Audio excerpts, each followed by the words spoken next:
Hello competitors, आप सब कैसे हैं? आई होप आप लोग सब ठीक होंगे। तो आज है 8 फरवरी 2026।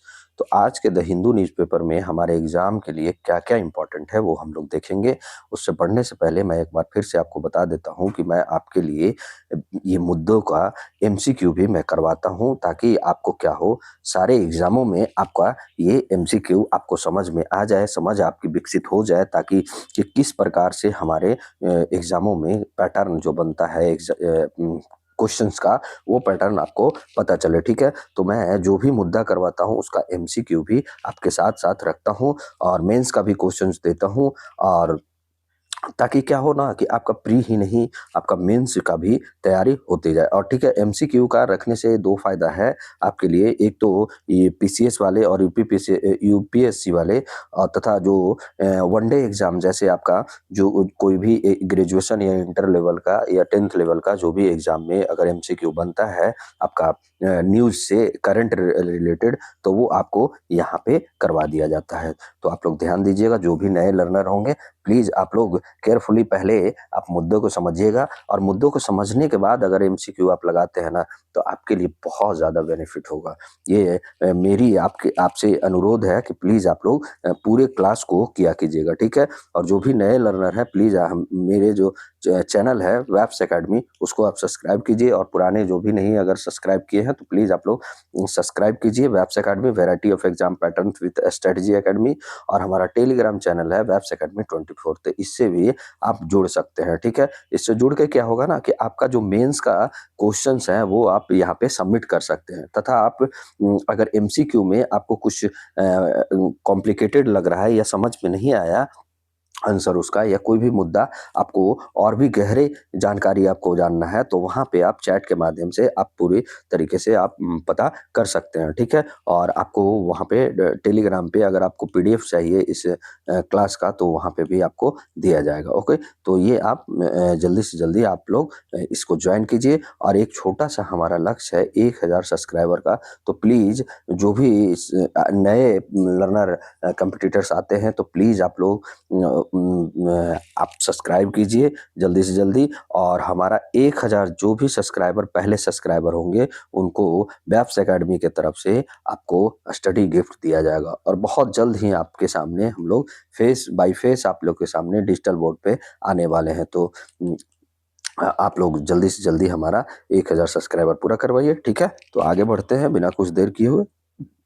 देखिए, पहला मुद्दा है, आपको क्या कह रहा है पहला मुद्दा, कि J and K government drops 416 crore Dal lake resettlement project after 17 years. क्या है इसका जो बैकग्राउंड है इस मुद्दे का, ये हम लोग थोड़ा सा समझते हैं। जम्मू कश्मीर सरकार ने क्या कहा है कि डल झील जो के निवासी के पुनर्वास के हेतु 4,416.72 करोड़ रुपया की योजना को औपचारिक रूप से त्याग दिया है, ठीक है?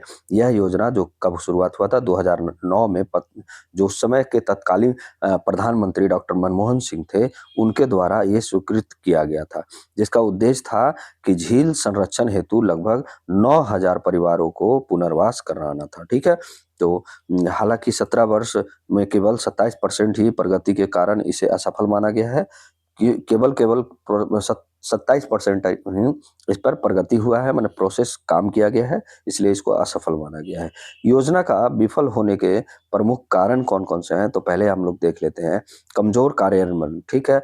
दूसरा क्या है कि पुनर्वास स्थलों पर मूलभूत सुविधाओं का अभाव। जहाँ पे इनका रीसेटलमेंट किया जा रहा था, तो वहाँ पे क्या था कि जो मूलभूत सुविधाएं होता है ना, जैसे आपका पानी हो गया, बिजली हो गया, आपका सड़क हो गया, उन सुविधाओं का क्या है, अभाव था, ठीक है? ये दूसरा कारण बताया गया है। और थर्ड कारण जो बताया गया है कि स्थानीय समुदाय की सामाजिक आर्थिक आवश्यकताओं की अनदेखी किया गया।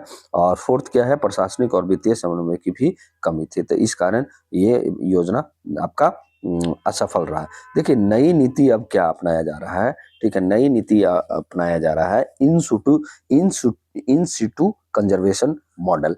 क्या है ये? सरकार ने अब पुनर्वास के स्थान पर इन सिटू संरक्षण अपनाने का निर्णय लिया है। मुख्य विशेषता क्या है? डल झील के भीतर 58 जो भीतर स्थित 58 मौजूदा बस्तियों को इको हेलमेट, ठीक है। देखिए एक वर्ड ये आया, एक वर्ड ये आपका आया, इंसुटू आया, ठीक है। तो ये सब जो वर्ड है ना, ये आप लोग को मैं आगे चल के बताता हूँ और यही सब वर्ड से आपका क्या होता है, क्वेश्चंस बनाए जाते हैं, ये आप याद रखिएगा, के रूप में विकसित किया जाएगा। निवासियों को झील के भीतर ही रहने की अनुमति दिया जाएगा। और थर्ड क्या है कि अब तक 6 हेलमेट्स प्रकार प्रारंभ किया गया है।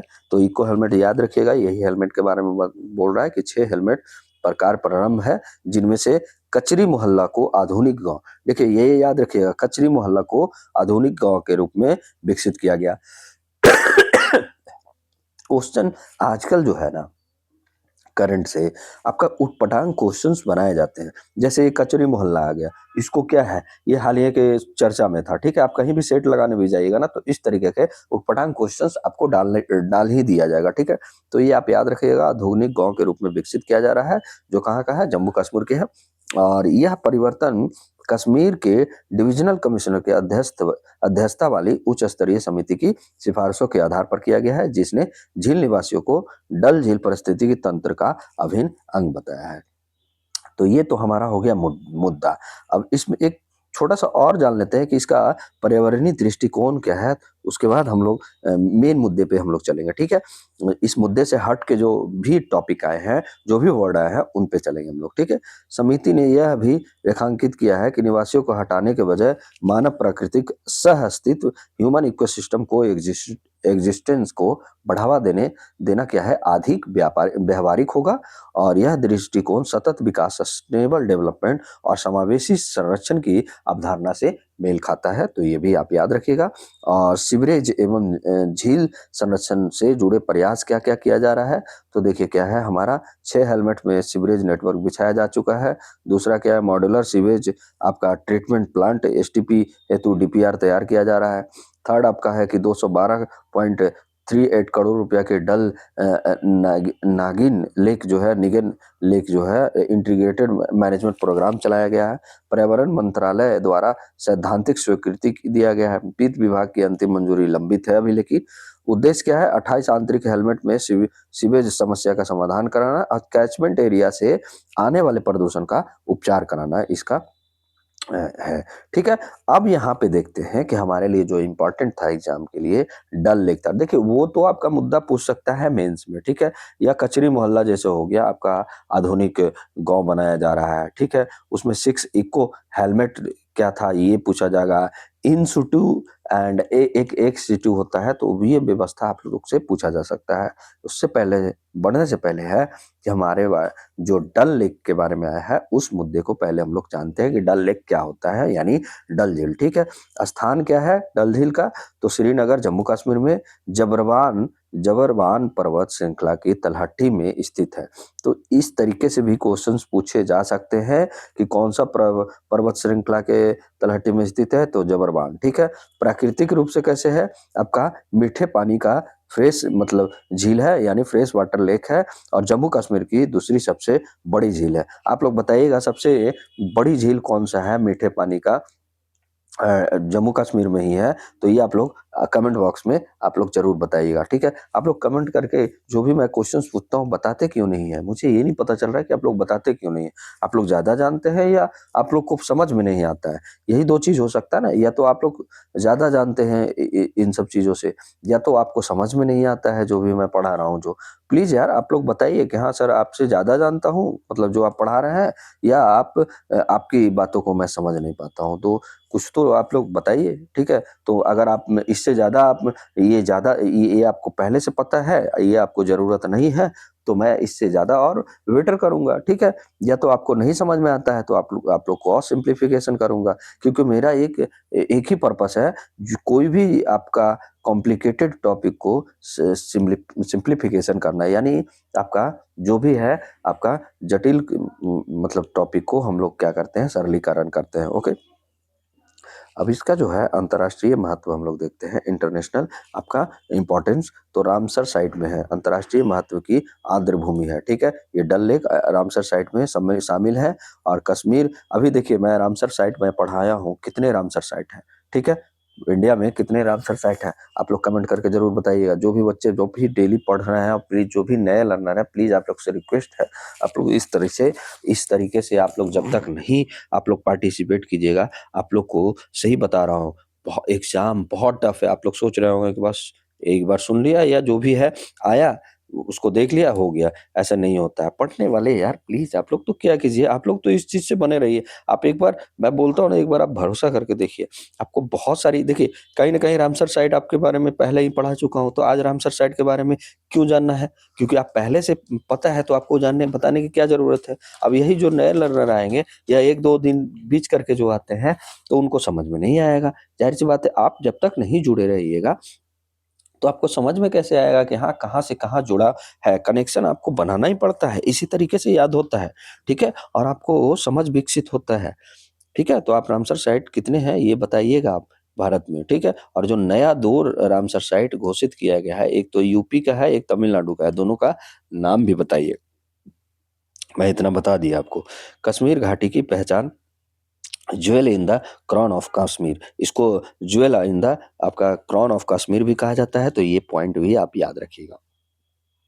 आगे चलते हैं, ये डल झील की विशेषताएँ क्या-क्या हैं, तो ये भी हम लोग थोड़ा-सा देख लेते हैं। देखिए क्षेत्रफल लगभग आपका 18 से 22 वर्ग किलोमीटर तक फैला हुआ है और मौसमी परिवर्तन के कारण ये घटता-बढ़ता रहता है, ये भी याद रखिएगा। इसमें 4 प्रमुख बेसिन हैं, ठीक है? 4 प्रमुख बेसिन हैं, ठीक है? ओके, तो देखिए आपका हजरत, ठीक है? हजरत बल, ठीक है? और बोधताल, ठीक है? बोधताल, ठीक है? बोधताल है, बोधदल, ओके? गगरबल गगरबल है और एक आपका नागिन या निगिन झील से जुड़ी है, ठीक है? तो ये आप याद रखिएगा 4 आपका बेसिन कौन-कौन है? आपका हजरत बल, बोधदल, थर्ड गगरबल और ये 4th है आपका नागिन या निगिन झील। ये आप याद रखिएगा, निगिन झील को आप स्टार मार्किंग लगा के याद रखिएगा। बेसिन है जो क्या है, फ्लोटिंग गार्डन, जलकुंभी एवं वनस्पति पर आधारित कृषि होता है यहाँ पे, फ्लोटिंग गार्डन होता है यहाँ पे, तो ये भी आप याद रखिएगा। और हाउस बोट और शिकारे के लिए पर्यटन की प्रमुख पहचान होती है यहाँ पे, तो ये याद रखने के लिए। अब देखिए हमारे पास क्या आया है, in situ and ex situ conservation क्या होता है, ठीक है? तो पहले तो हम लोग जानेंगे कंजर्वेशन ही क्या होता है, तब ना हम लोग जानेंगे कि इन सिटू और एक्स सिटू क्या होता है। मेरा पढ़ाने का जो आपका तरीका है ना, कुछ अलग है। आप देखे होंगे कि अगर इतने दिन से अगर कोई भी कंटिन्यू पढ़ रहे होंगे, तो वो बच्चा देखा होगा कि किस तरीके से सर पढ़ाते हैं। ये क्या करते हैं, मेरा क्या पर्पस रहता है, देखिए पहले तो कंजर्वेशन ही समझेंगे। कंजर्वेशन समझेंगे तब ना, पहले आप कोई चीज़ का पहला तो जड़ तो समझिए। अब जड़ नहीं समझिएगा, आपको इन सिटू और एक्स सिटू समझा दिया जाए, आपको समझ में ही नहीं आएगा कि जड़ ही इसका है क्या। आप तो ऊपर-ऊपर से, और आजकल बच्चे को क्या समझ में आता है, कोई भी टीचर का, तो ऊपर-ऊपर से अगर पढ़ा दिए ना, तो बहुत अच्छे, सर तो बहुत अच्छे जानते हैं, बहुत ये सर, वो सर। ऐसा नहीं होता है यार, पहले आप जड़ तक जाइए। जड़ आप अपने, पता है आपका बेसिक अगर मजबूत नहीं रहेगा, तो आप कोई भी एग्ज़ाम में आप क्वालीफाई नहीं कर सकते हैं। ये आप नोट डाउन कीजिए, ऐसा नहीं है, ठीक है, कोई-कोई आप लोग को लगता होगा कि सर ऐसा थोड़ी है। कोई गॉड गिफ्टेड हो सकता है, ये भी मैं मानता हूँ, इसमें भी मनाही नहीं है, लेकिन अगर आप इतने भीड़ में अगर भेड़ चाल चलते हैं, तो भेड़ चाल चलने से कोई फ़ायदा नहीं है। सारे तो ऊपर-ऊपर से ही पढ़ के चल रहे हैं। स्मार्ट वर्क जो आजकल आया है ना, लोग कहते हैं स्मार्ट वर्क। भाई स्मार्ट वर्क ये भी होता है, स्मार्ट वर्क का एस तो जान लो, फिर उसके बाद मार्ट जानना।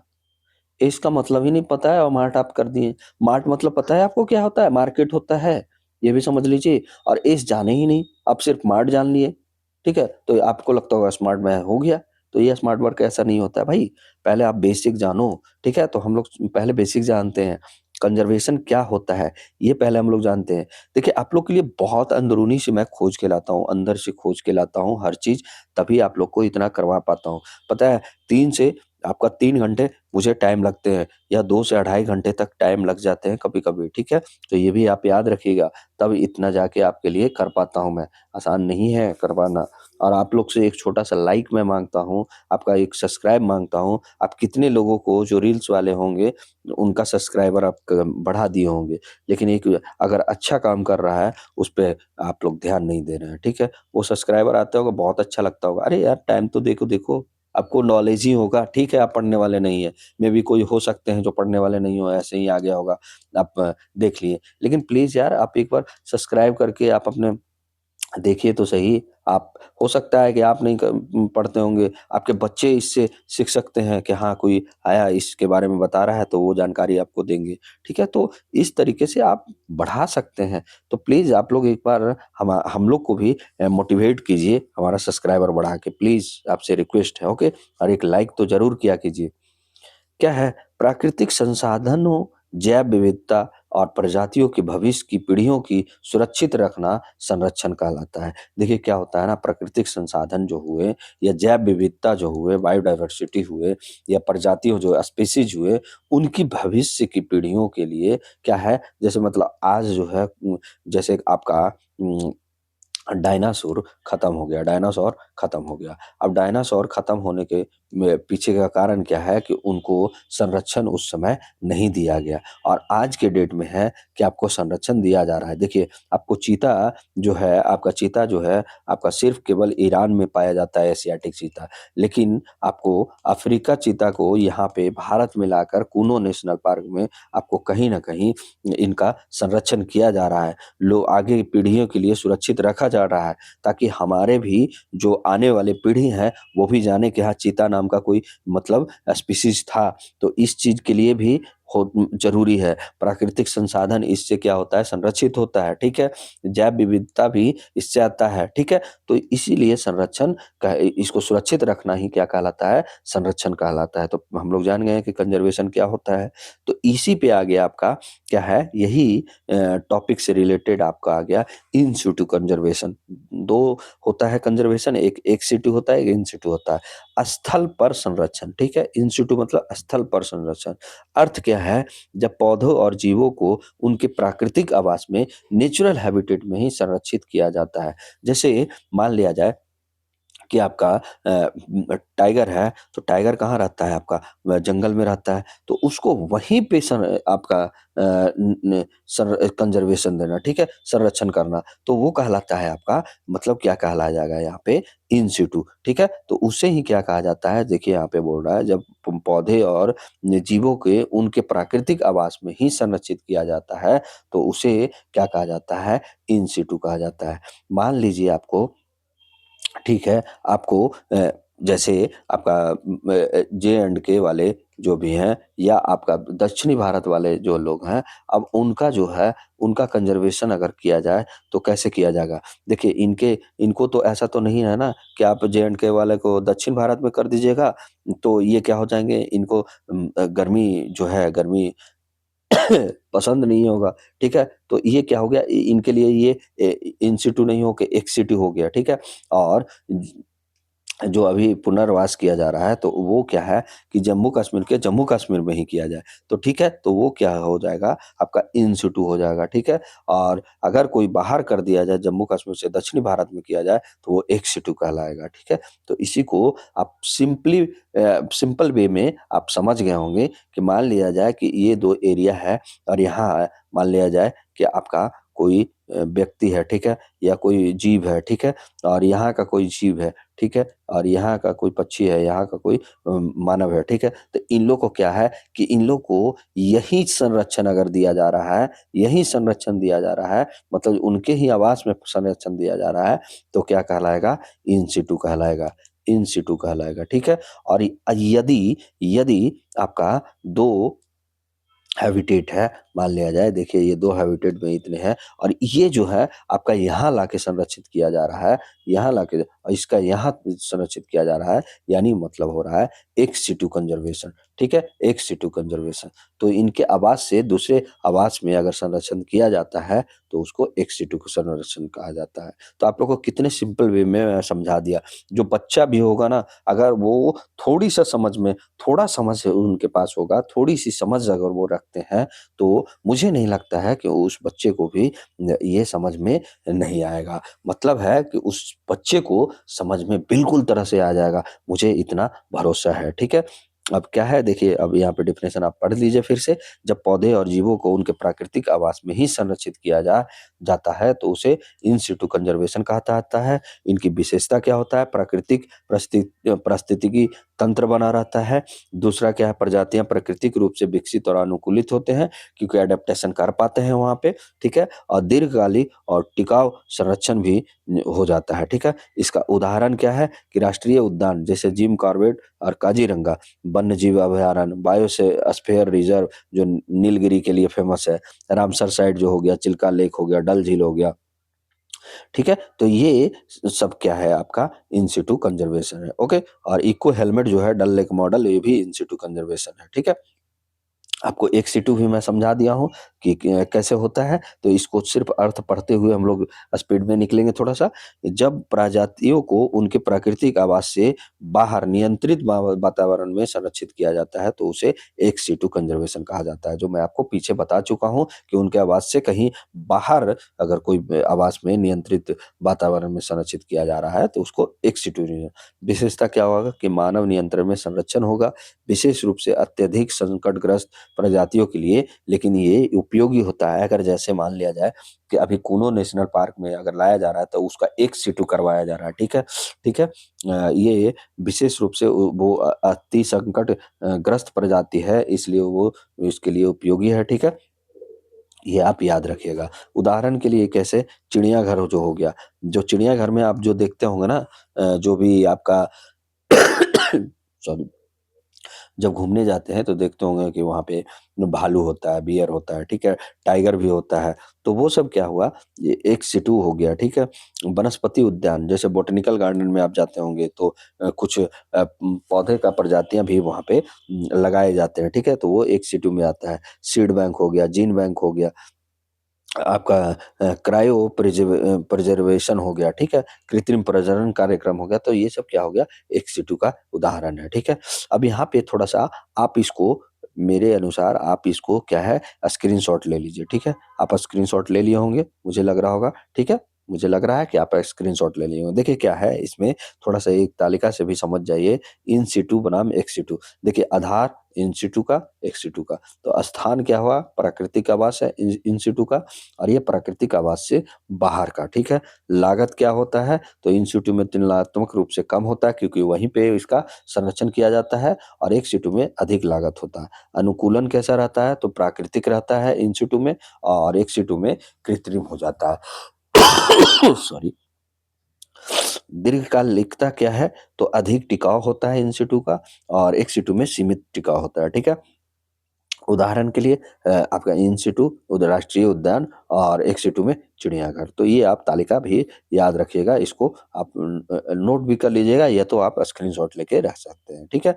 अब देखिए इको हेलमेट एक आपका वर्ड आया था। इको हेलमेट क्या है? इसको हम लोग जानते हैं। देखिए क्या है ना, इको हेलमेट ऐसी छोटी बस्तियाँ होती है जिन्हें पर्यावरण अनुकूल, पारिस्थितिकी आधारित और स्थानीय समुदाय की भागीदारी से विकसित किया जाता है, ताकि मानव निवास और प्रकृति के बीच संतुलन बना रहे।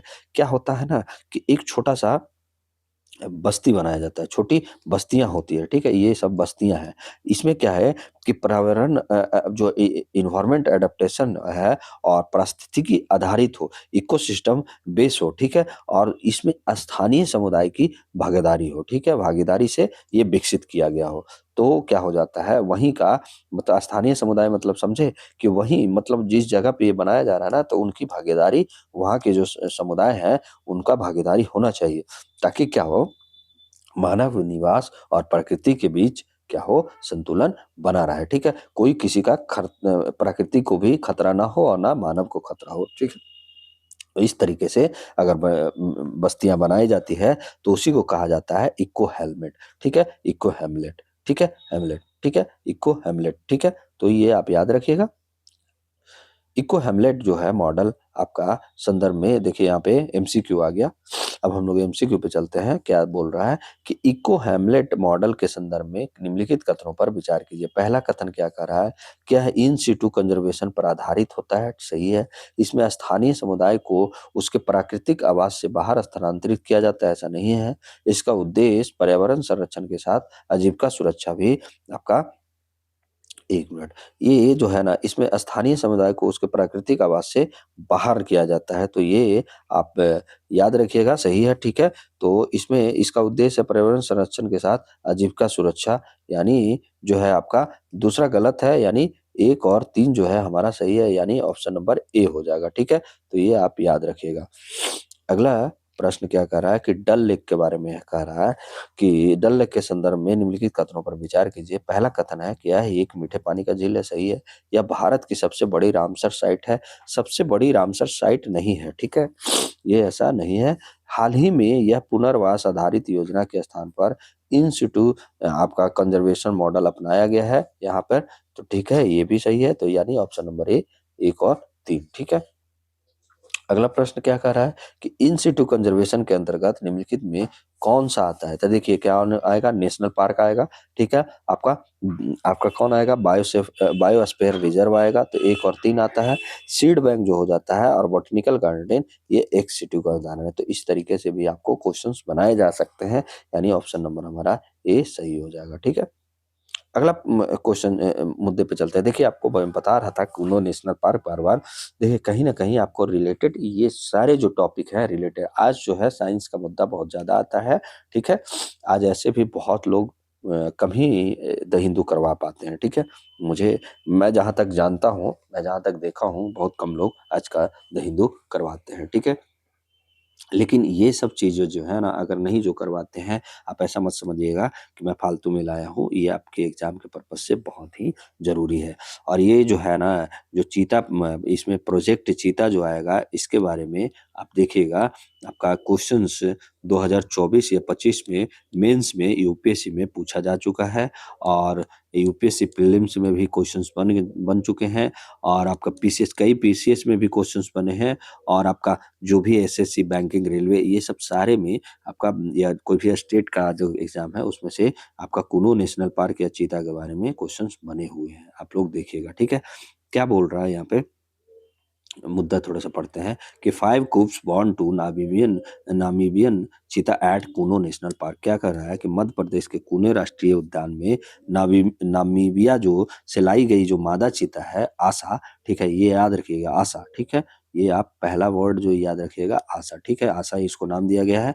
ने 5 शावकों को यानी कव्स को मतलब जो बॉर्न यानी जन्म दिए हैं 7 फरवरी 2026 को। इसकी जानकारी केंद्रीय पर्यावरण, वन एवं जलवायु परिवर्तन मंत्री भूपेंद्र यादव, देखिए यहाँ पे दूसरा चीज हो गया, दूसरा जो याद करना है आपको कि ये केंद्रीय पर्यावरण, वन एवं जलवायु परिवर्तन मंत्री कौन है अभी, भूपेंद्र यादव है। और दूसरा, पहला क्या है कि नामीबिया से लाई गई चीता जो कुनो नेशनल पार्क में रखा गया है, ठीक है? और इस चीता का नाम जो अभी जो 5 बच्चे को जन्म दिए हैं, तो ये आपका दूसरा पॉइंट हो गया जिसका नाम आशा।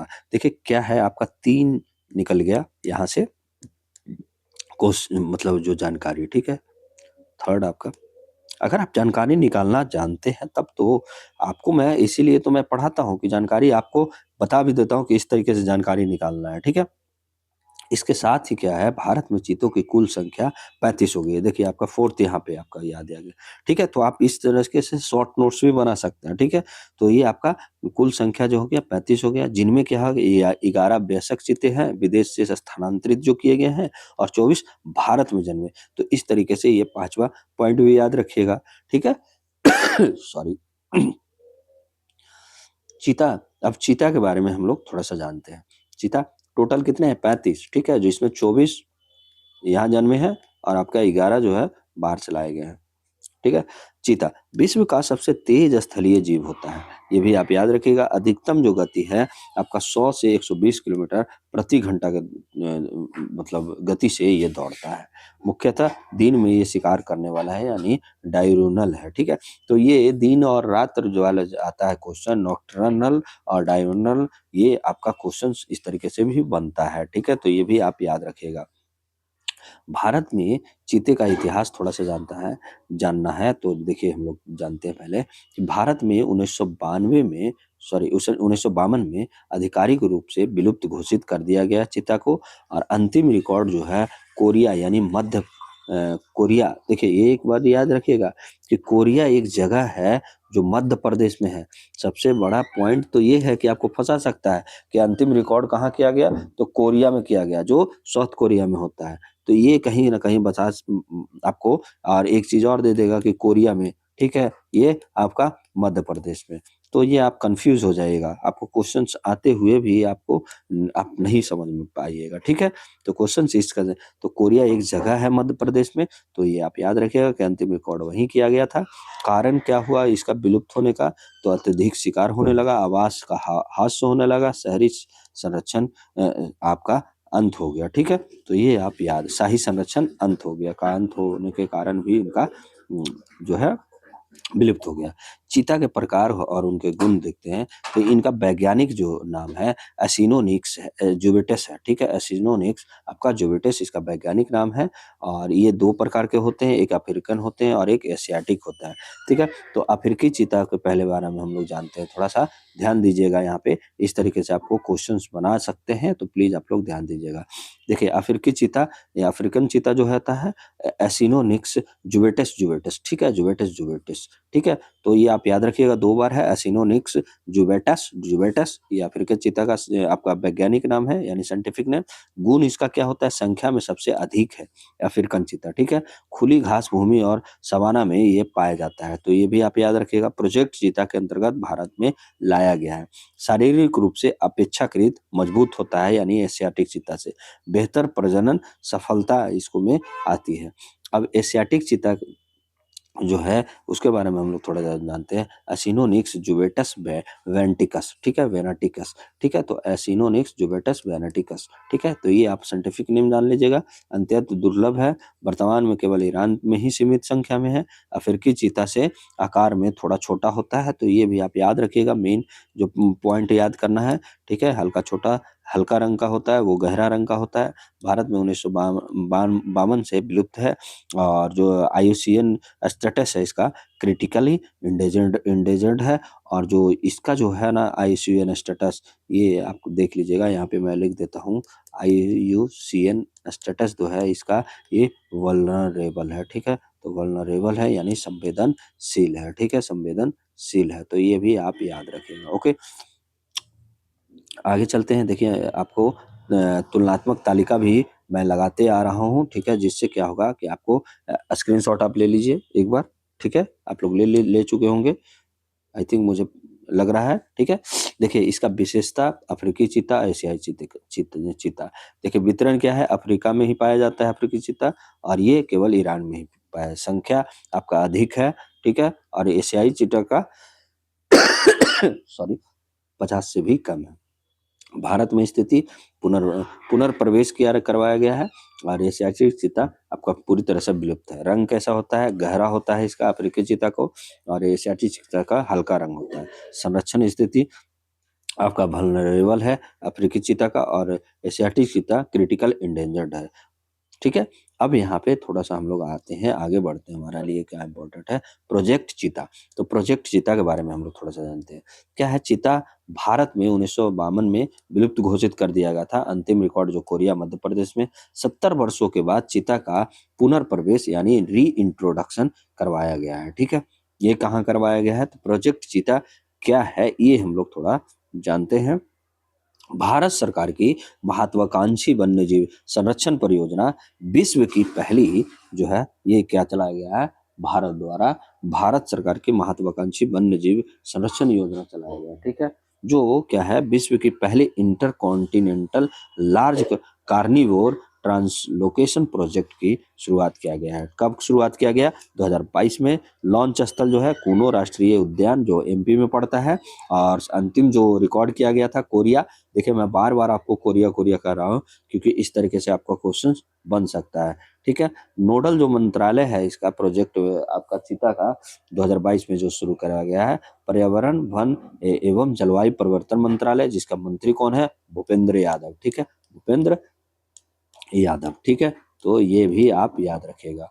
और उद्देश्य क्या है, भारत में चीते का पुनर्प्रवेश करवाना, ग्रासलैंड इकोसिस्टम का संरक्षण एवं पुनर्जीवन करवाना, जैव विविधता संतुलन बनाए रखना, पर्यटन एवं स्थानीय आजीविका को बढ़ावा देना, ठीक है। तो इसका उद्देश्य है।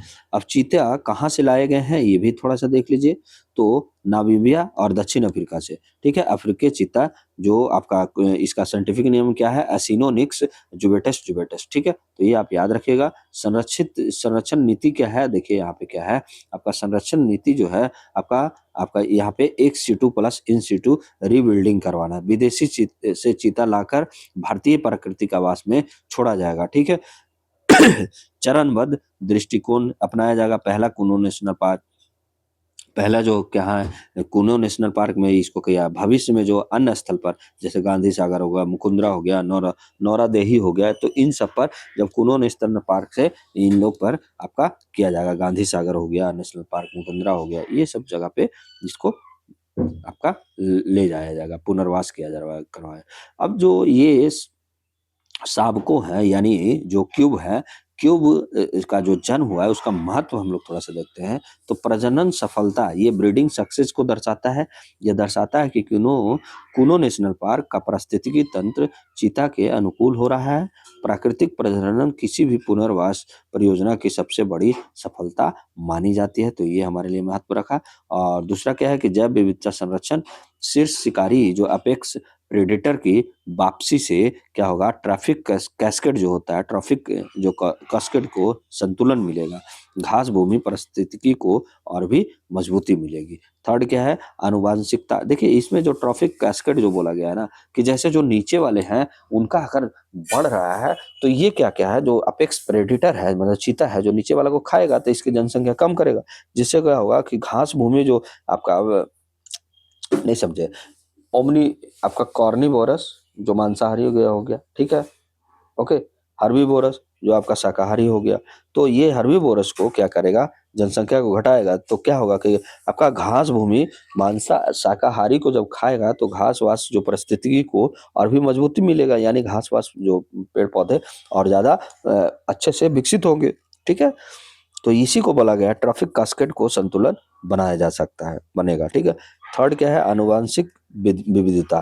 क्या है, जेनेटिक डाइवर्सिटी। भारत में जन्मे शावकों से दीर्घकालिक स्थिर आबादी वायबल पॉपुलेशन की संभावना भी बढ़ता है। स्थानांतरण पर निर्भरता कम होगा इससे, ठीक है? कि फिर बाहर से नहीं मंगाया जाएगा, ठीक है? चुनौतियां और चिंताएं क्या है, देखिए क्या है चुनौतियां चुनौतियां, उच्च मृत्यु दर है, जन्म तो होता है लेकिन इसकी मृत्यु भी हो जाती है। पूर्व में कुछ चीतों की मृत्यु हो गई है। सीमित क्षेत्रफल कुनो 748 वर्ग किलोमीटर की है। मानव वन जिन संघर्ष हमेशा होता रहता है। आसपास के गांव पशुधन पर हमले की आशंका हो जाता है। दीर्घकालिक विस्तार की आवश्यकता है। केवल कुनो पर्याप्त नहीं है, कुल्लू नेशनल पर्याप्त नहीं है। अन्य स्थल जैसे गांधी सागर हो गया, मुकुंदरा हो गया आदि की पहचान भी क्या है, स्थलों की पहचान की भी जरूरी है, ठीक है?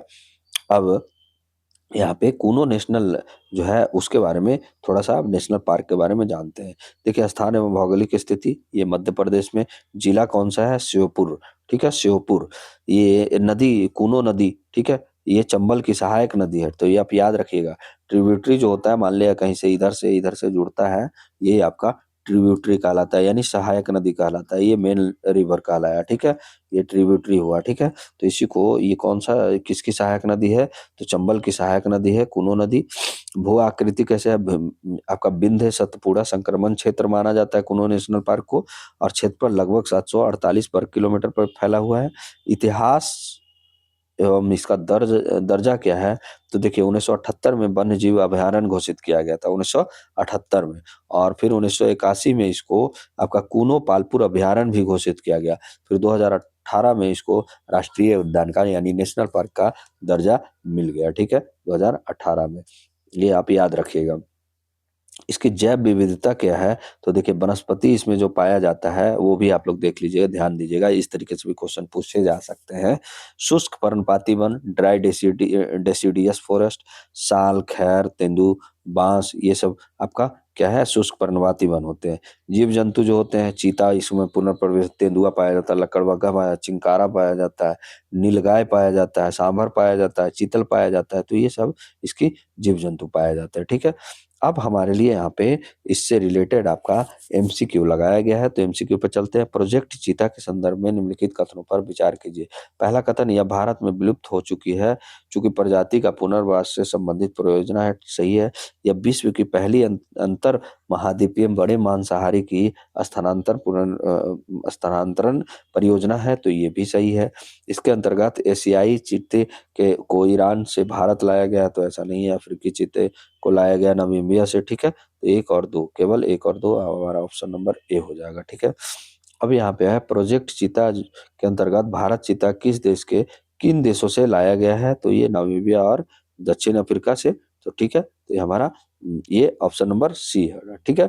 ट्रॉपिक कैस्केड शब्द जो प्रोजेक्ट चीता के संदर्भ में प्रयुक्त होता है किससे संबंधित है, तो ये आप याद रखिएगा क्या है इसमें। ये आपका खाद्य श्रृंखला में शीर्ष शिकारी का प्रभाव क्या है, तो उससे संबंधित है, यानी ऑप्शन नंबर बी। खाद्य श्रृंखला में आपका शीर्ष शिकारी जो है जो अपेक्स प्रेडेटर है उसका प्रभाव को क्या कहा जाता है, ट्रॉफिक कास्केड कहा जाता है। ठीक है। अगला प्रश्न क्या कह रहा है हमारा कि कूनो राष्ट्रीय उद्यान के संदर्भ में निम्नलिखित कथनों पर विचार करें। यह मध्य प्रदेश में स्थित है, सही बात है। दूसरा क्या है, इसे प्रारंभ में एशियाई शेर के पुनर्वास से तो विकसित नहीं, आपका अफ्रीकी। वर्तमान में यह प्रोजेक्ट चीता का पहल है, तो सही है। ऑप्शन नंबर बी हमारा सही हो जाएगा। ओके।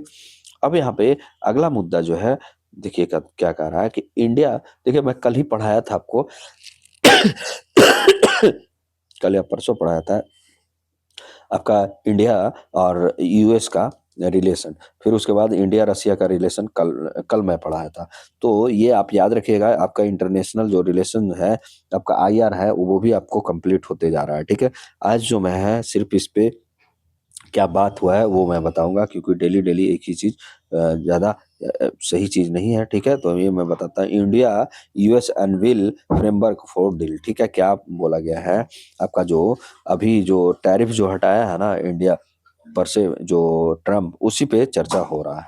क्या है यहाँ पे बताया जा रहा है कि भारत और अमेरिका के बीच एक आंतरिक व्यापारिक समझौता हुआ है, जो एक अंतरिम इंटरिम इंटरिम ट्रेड एग्रीमेंट के रूपरेखा पर सहमति बनी है। इसके अंतर्गत भारत अमेरिका औद्योगिक वस्तुओं और कृषि उत्पादों की एक विस्तृत श्रेणी पर टैरिफ कम या समाप्त करेगा भारत द्वारा किया, जबकि अमेरिकी भारतीय निर्यात पर लगाए गए 50% टैरिफ घटाकर आपका 18% कर दिया। तो ये भी आप याद रखेगा। यह समझौता जो है आपका ऐसे ऐसे समय पर आया है जब वैश्विक व्यापार भू राजनीतिक आपका तनाव, संरचनावाद, आपूर्ति श्रृंखला पुनर्गठन के दौरान से मतलब पुनर्गठन के दौर से गुजर रही है। समझौता का प्रावधान क्या क्या है ये हम लोग थोड़ा सा देख लेते हैं। तो पहला प्रावधान जो बताया जा रहा है यहाँ पे कि टैरिफ में कटौती किया जाता है। भारत सभी अमेरिकी औद्योगिक उत्पादों, अनेक कृषि एवं खाद्य उत्पादों जैसे सोयाबीन तेल हो गया, आपका सोयाबीन तेल हो गया, ड्राई डिस्टिलर्स ग्रेन्स हो गया, वाइन हो गया, फल हो गया, मेवे हो गए, पशु आहार पर क्या करेंगे, ये आपका पर टैरिफ कम या समाप्ति करेगा भारत। ठीक है। और अमेरिका वहीं क्या करेगा आपका भारतीय निर्यात पर 50% से टैरिफ घटाकर 18% करेगा। अगस्त 2025 में लाए गए अतिरिक्त 25% जो दंडात्मक टैरिफ को भी हटा दिया गया है।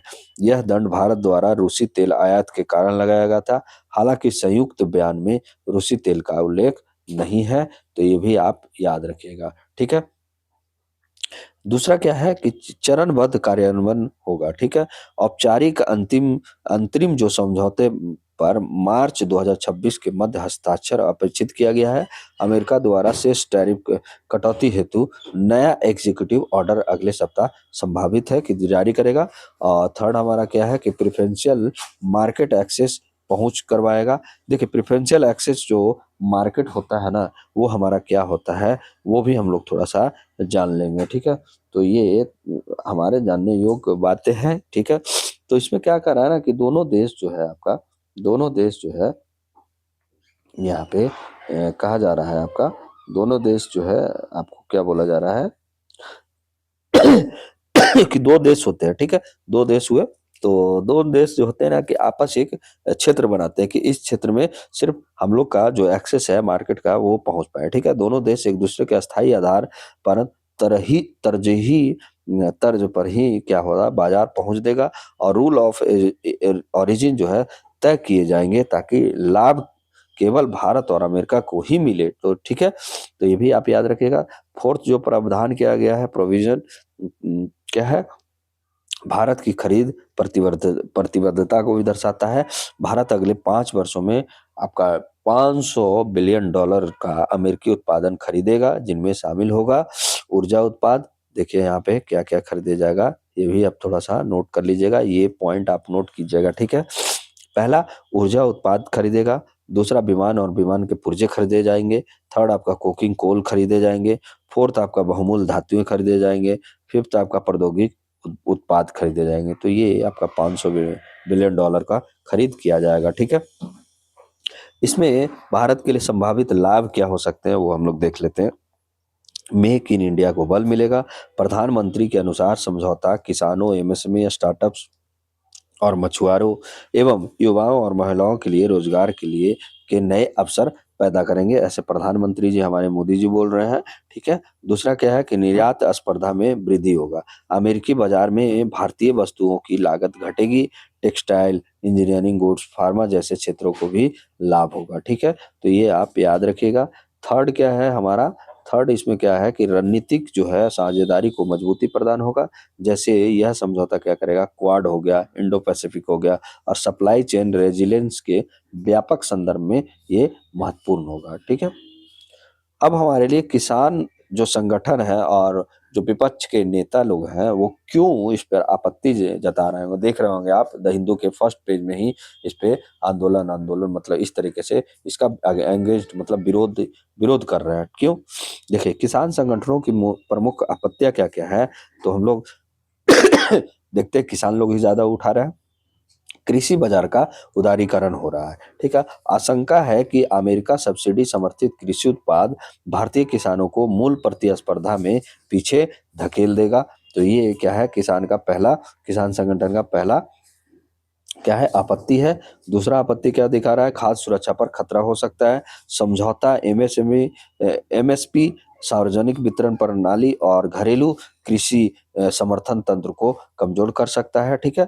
थर्ड क्या है हमारा आपत्ति, तो नीति स्वायत्तता का क्षरण होगा। प्रेफरेंशियल मार्केट एक्सेस और रूल्स ऑफ ओरिजिन जैसे प्रावधान भारत की स्वतंत्र कृषि नीति को सीमित कर सकता है। तो ऐसा किसान समिति ने क्या है कि आपत्ति दर्शाया है। चौथा क्या दर्शा रहा है कि परामर्श प्रक्रिया की कमी है। किसान संगठनों का आरोप है कि समझौता से पहले व्यापक हितधारक परामर्श नहीं हुआ है। तो ये भी आरोप लगा रहा है किसान संगठन ने।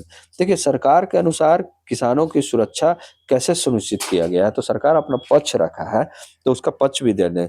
क्या है कि संवेदनशील कृषि क्षेत्रों का संरक्षण किया गया। भारत ने संवेदनशील कृषि उत्पादों को टैरिफ कटौती से बाहर रखा है, जैसे डेयरी हो गया, मुख्य खदान हो गए और आजीविका आधारित फसलों पर कोई बाध्यकारी रियायत नहीं दिया जाएगा, ठीक है।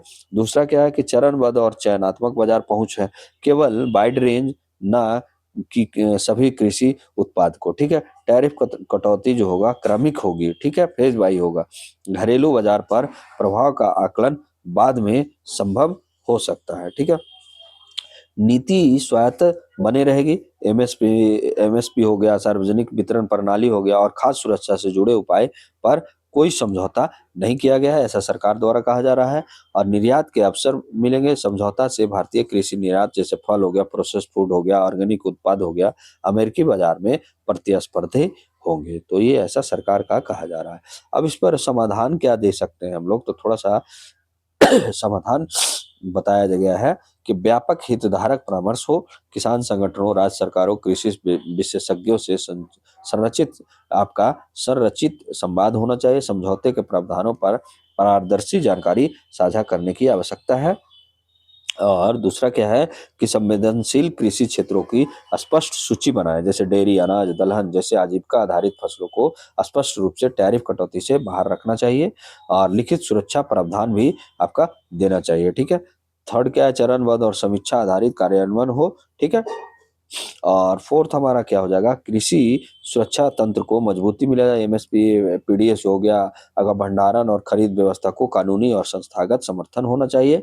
WTO जो संगत घरेलू समर्थन को बेहतर उपयोग किया जाए, ठीक है, तो ऐसा बोला जाता है।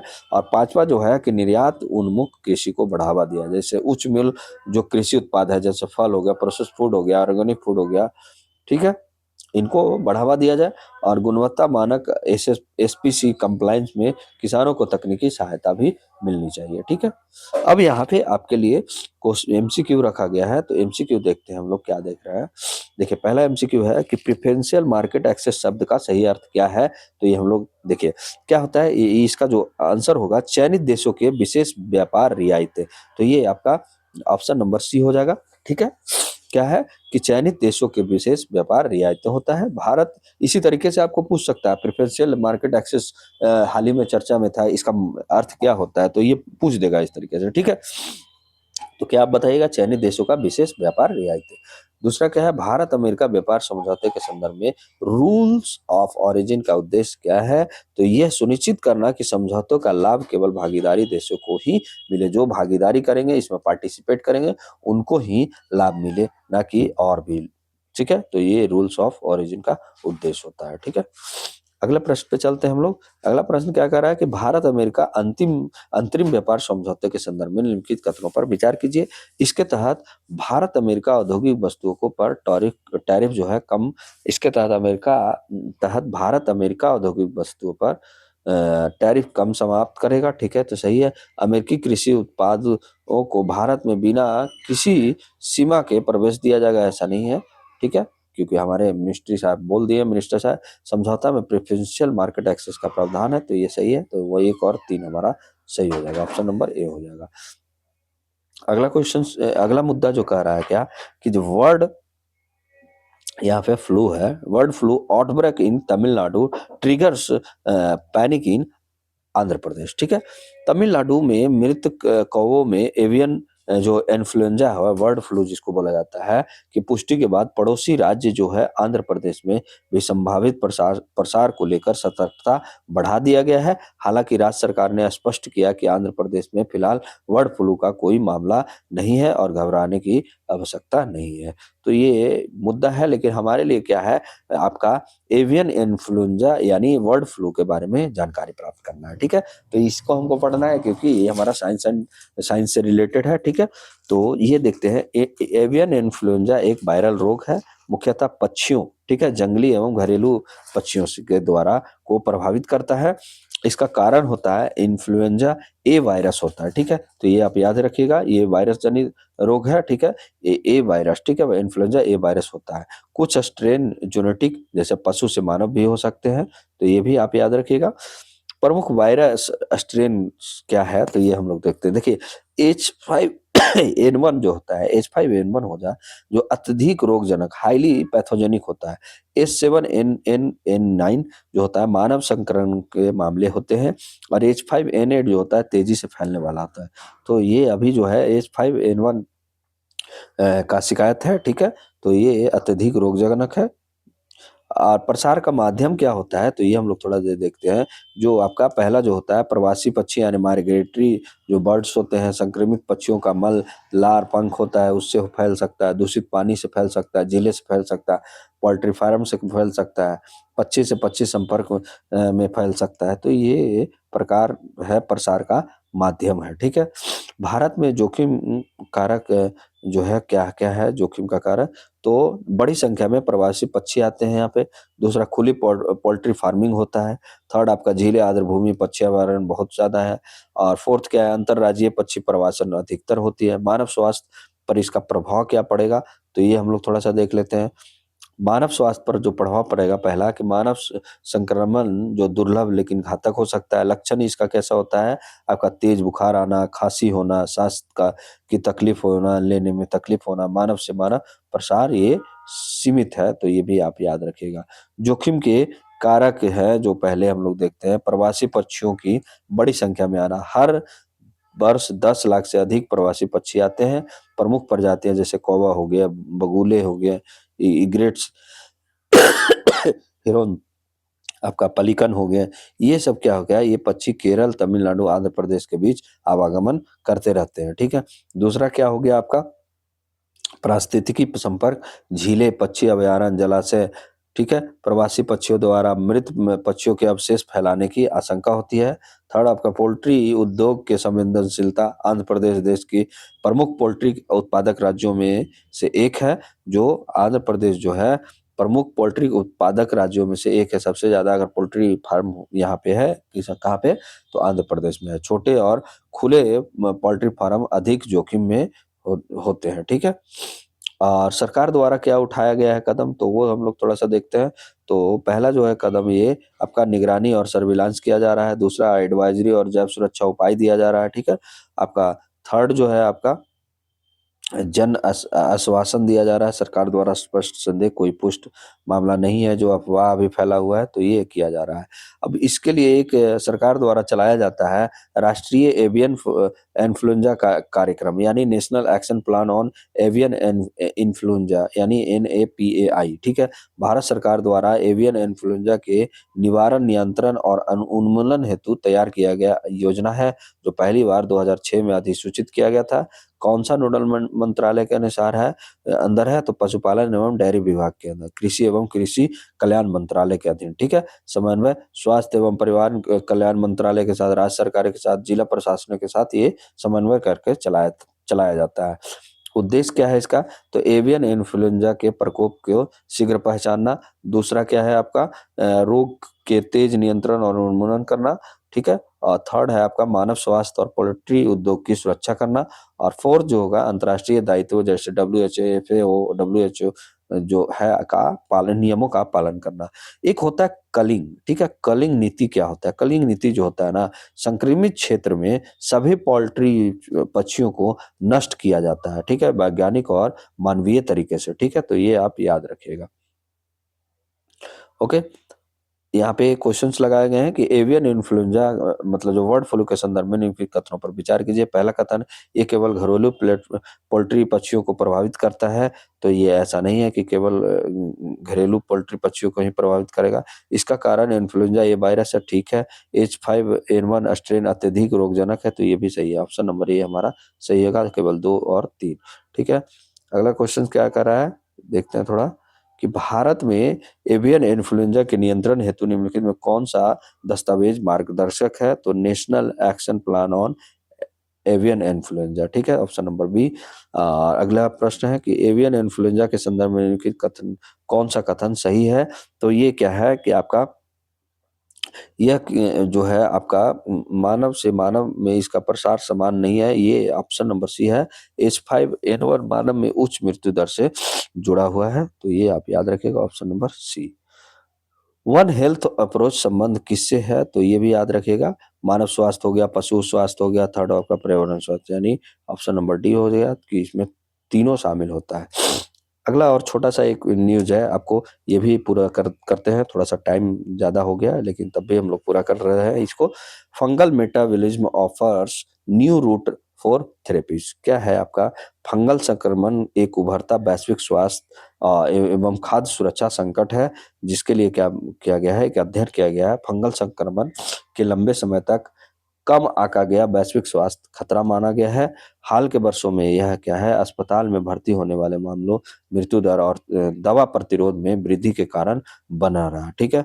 मानव स्वास्थ्य के साथ साथ फंगल रोग फसलों को नष्ट करते हैं, उत्पादन को घटाते हैं और खाद्य सुरक्षा जो असुरक्षा, खाद्य सुरक्षा असुरक्षा को, फूड इनसिक्योरिटी को बढ़ाता है। और इस प्रकार यह एक क्या है, द्वैध संकट यानी ड्यूअल क्राइसिस बन गया है, कौन, फंगल संक्रमण, ठीक है। अब शोध जो संस्थान है आपका CSIR, centre for cellular and molecular biology, जो CCM है हैदराबाद, उसने क्या किया है, जो नेतृत्व है इनके वैज्ञानिक श्रीराम बरहान, ठीक है, शोध किए हैं। उसका मुख्य निष्कर्ष हम लोग थोड़ा सा जान लेते हैं। क्या है कि अब तक फंगल संक्रमण को मुख्यतः जीन नेटवर्क यानी जेनेटिक सिग्नल के माध्यम से साझा में माध्यम से समझा जाता था, लेकिन अब है आपका centre for cellular and molecular biology द्वारा के शोध ने यह दिखाया है कि फंगस की रोगजनक क्षमता उसके चयापचय यानी मेटाबॉलिज्म से भी गहराई से जुड़ी हुई है। तो मैं बताता हूँ कि चयापचय क्या होता है, और आपको और भी बहुत कुछ आएगा, उसके बारे में मैं बता दूँगा, ठीक है? देखते हैं आगे। तो चयापचय के बारे में ही आपको पहले मैं बताता हूँ, लेकिन पहले इसको थोड़ा-सा देख लेते हैं, फंगल संक्रमण क्या है? तो फंगल संक्रमण कवक द्वारा होने वाला एक रोग है, तो ये आप याद रखिएगा। कवक यूकैरियोटिक जीव होते हैं, कैरियोटिक जीव होते हैं, तो ये भी आप याद रखिएगा। मानव, पशु, पौधे तीनों को प्रभावित ये कर सकता है, ठीक है? डब्ल्यूएचओ के अनुसार फंगल रोग अंडर एस्टिमेटेड वैश्विक स्वास्थ्य का खतरा है। फंगल संक्रमण क्यों बढ़ रहा है? तो कमजोर प्रतिरक्षा या डायबिटीज, कैंसर और एचआईवी वाले को जो ज़्यादा ही प्रभावित करता है। एंटीबायोटिक का अत्यधिक उपयोग किया जा रहा है, ठीक है? जलवायु आपको जो मैं कुछ दिन पहले ही पढ़ाया था, जो क्या है कि आपको एएमआर के बारे में पढ़ाया था, एंटी माइक्रोबियल रेजिस्टेंस के बारे में पढ़ाया था। तो कहीं न कहीं एंटीबायोटिक का अत्यधिक उपयोग किया जाता है।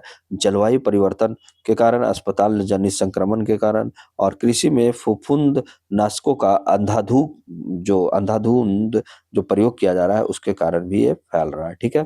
फंगस का शेप शिफ्टिंग, ठीक है? शेप शिफ्टिंग और संक्रमण क्या है? फंगस के 2 प्रमुख रूप होते हैं, एक ईस्ट के रूप में और छोटा आकार अंडाकार होता है, शरीर में घुसकर क्या करता है, उपयुक्त स्थान खोजता है, फिलामेंट्स रूप में। देखिए पहला जो है आपका ईस्ट रूप में, छोटा होता है, अंडाकार होता है, ठीक है? छोटा होगा लेकिन अंडाकार होगा, शरीर में कहीं भी घूमकर उपयुक्त आपका क्या है स्थान खोज लेता है ये। दूसरा क्या है आपका फिलामेंट रूप में, ठीक है? लंबा होता है लेकिन तंतु जैसा होता है। ऊतकों में गहराई तक घुसपैठ या ठीक है अधिक घातक और इलाज में कठिन होता है आपका फिलामेंट रूप वाला, ठीक है? तो ये भी आप याद रखिएगा। मानव शरीर में तनाव कारक क्या है? तो पोषक तो तत्वों में कमी, तापमान परिवर्तन, अन्य सूक्ष्म जीव से प्रतिस्पर्धा, ये स्थितियाँ फंगस को क्या है ईस्ट से फिलामेंट के रूप में बदलने को प्रेरित करता है। और आपका चयापचय की नई भूमिका, तो प्रमुख खोज जो है ग्लाइकोसिस यानी शर्करा अपघटन की प्रक्रिया सल्फर युक्त अमोनियो एसिड के निर्माण से जुड़ी है। ये अमीनो एसिड फंगल उत्तक आक्रमण यानी इन्वेजन के लिए आवश्यक है। इससे स्पष्ट हुआ है कि ऊर्जा उत्पादन प्रणाली ही फंगल संक्रमण की चालक शक्ति है, ठीक है? तो ये भी आप याद रखिएगा क्यों महत्वपूर्ण है ये खोज। तो सबसे पहले है कि उपचार रणनीति में बदलाव आया है। अब तक केवल जीन या संरचना को लक्ष्य बनाया जाता था। अब संभावित नया मार्ग जो होगा कि फंगल मेटाबॉलिज्म को निशाना बनाना होगा। इसे शोधकर्ता ने फंगल पैथोजेंस का चिलीज हिल कहा गया है, ठीक है? तो ये भी आप याद रखिएगा।